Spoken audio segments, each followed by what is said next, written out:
Hello friends, welcome back to my channel. हूँ छू आरती। आजना विडियो में आपणे एकदम रेस्टोरंट स्टाइल वेज कबाब बनावाना छीए। वेजिटेबल थी भरपूर एवा आ वेज कबाब खूब ज टेस्टी बने छे अने बाळकोने तो खूब ज पसंद आवे छे अने बनावता मात्र 10 मिनिट जेटलो टाइम लागे छे। तो तमे पण घरे एक वखत जरूरथी आ रेस्टोरंट स्टाइल वेज कबाब बनावो। रेसिपी गमे तो रेसिपी ने लाइक करो। तो चलो बनावानुं शरू करिए। रेस्टोरंट स्टाइल वेज कबाब।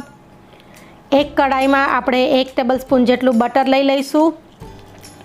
बटर ने गरम थवा दईशुं। बटर थोड़ुं गरम थाय एटले तेमां आपणे 2 चमची जेटला मरचा अने लसण ने चॉप करेला छे ते एड करी दईए अने 2 मिनिट माटे आपणे लसण अने मरचा ने सोते करी दईशुं। जो तमे लसण न खाता होय तो लसण ने स्कीप करी देवुं।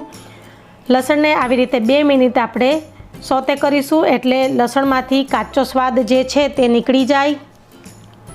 एटले आपणे लसण ने 2 मिनिट माटे सोते करवानुं छे। तो धीमी आंच पर 2 मिनिट माटे आपणे लसण ने सोते करी लीधुं छे। हवे तेमां आपणे वेजिटेबल एड करी दईए। तो 1 कप जेटલું मैं गाजर लीधेलुं छे, रफली चॉप करेलू। साथे आपणे बाफेला मकाईना दाणा 1 कप एड करी दईशुं। अर्धो कप बारीक कापेलू कैप्सिकम एड करी दईशुं अने 1 कप जेटली आपणे बारीक कापेली कोबीज एड करी दईशुं। आ बधा ज वेजिटेबल्स ने आपणे 2 मिनिट माटे बटर में सातળી लेवाना छे अने धीमी आंच पर ज सातળીशुं। आ 2 मिनिट थी वधारे आपणे सातळवाना नथी, कारण के आपणे थोड़ा क्रंची राखीशुं वेजिटेबल ने। बटर में एकदम सरस सतळाई जशे एटले वेजिटेबलनो टेस्ट कबाब में खूब ज सरस आवशे। 2 मिनिट थई गई है। गैसनी फ्लेम बंद करी दीधी अने एकदम वेजिटेबल ने आपणे ठंडा थवा दईशुं। वेजिटेबल बधा ज एकदम सरस ठंडा थई गया है। तो आपणे मिक्सिंग बाउल में लई लईए अने हवे आपणे तेमां एड करी दईशुं बाफेला बटेटा। मैं अहींया बटेटा ने 2 कलाक पहला बाफी लीधेला छे अने 3 नंग बटेटा ने मैं बाफी अने एमांथी आपणे खमणी अने लेवाना छे। तो बाफेला बटेटा ने आपणे खमणीने लईशुं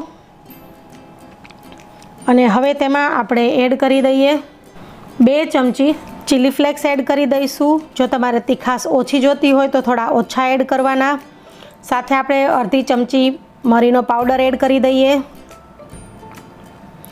हवे तेमां आपणे अर्धो कप जेटलो बारीक कापेला लीला कांदा एड करी दईशुं। जो तमे कांदा न खाता हो तो स्कीप करी शको छो। साथे अर्धो कप जेटला बारीक कापेला धाणा भाजी एड करी दईए अने पछी आपणे एड करी दईशुं 4 चमची जेटलो चोखानो लोट। चोखाना लोटनी जग्याए तमे ब्रेड क्रम्स के पछी कॉर्नफ्लोरनो पण उपयोग करी शको छो। बधी ज वस्तुने आपणे सरस हाथेथी मिक्स करी देवानी छे। तो बधी ज वस्तु एकदम सरस हाथेथी मिक्स थई गई है। हवे तेमां आपणे एड करी दईशुं स्वाद प्रमाणे नमक।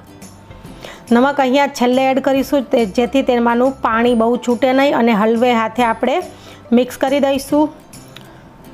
तो नमक एकदम सरस आपणे मिक्स करी दीधुं छे। तो हवे आपणे बंने हाथ तेलवाळा करी लेवाना छे अने आ मिश्रणमांथी थोड़ुं मिश्रण लई अने आपणे एकदम सरस गोળ टिक्की बनावी लईशुं।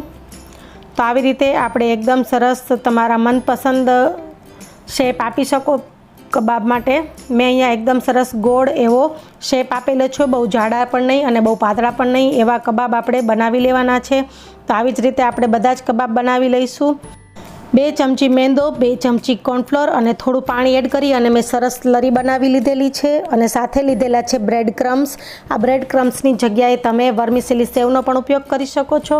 ટિક્કીને આપણે આ સ્લરીમાં આવી રીતે ડીપ કરી લેવાની છે અને એમાંથી વધારાનું સ્લરી કાઢી લેવાની છે અને બ્રેડ ક્રમ્સમાં આપણે એડ કરી દઈએ અને બ્રેડ ક્રમ્સ બધી જ બાજુ આવી રીતે હાથેથી સરસ લગાવી દઈએ અને આપણે તેલમાં તળી લઈશું। તો મેં અહીંયા તેલ ગરમ કરવા માટે મૂકી દીધેલું છે। તો હવે તેમાં આપણે એકદમ ગરમ તેલમાં બધી જ કબાબને એડ કરી દઈશું। અહીંયા વધારે કબાબ એડ નહીં કરીએ। અહીંયા હું 5 કબાબ એકસાથે એડ કરું છું અને પહેલાં આપણે ફાસ્ટ ગેસ રાખીશું, પછી મીડિયમ ગેસ પર તળીશું અને બંને બાજુ એકદમ સરસ ગોલ્ડન બ્રાઉન થાય ત્યાં સુધી આપણે કબાબને તળી લેવાના છે।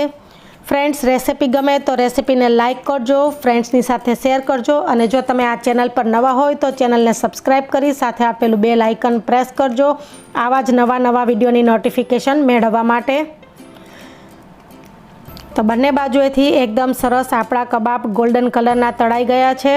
તો હવે તેને હું એક સર્વિંગ પ્લેટમાં લઈ લઉં છું. ફ્રેન્ડ્સ, કમેન્ટ કરીને કહેજો કે તમને આ રેસિપી કેવી લાગી છે. ફરી મળીએ નવી રેસિપી સાથે. ત્યાં સુધી ટેક કેર.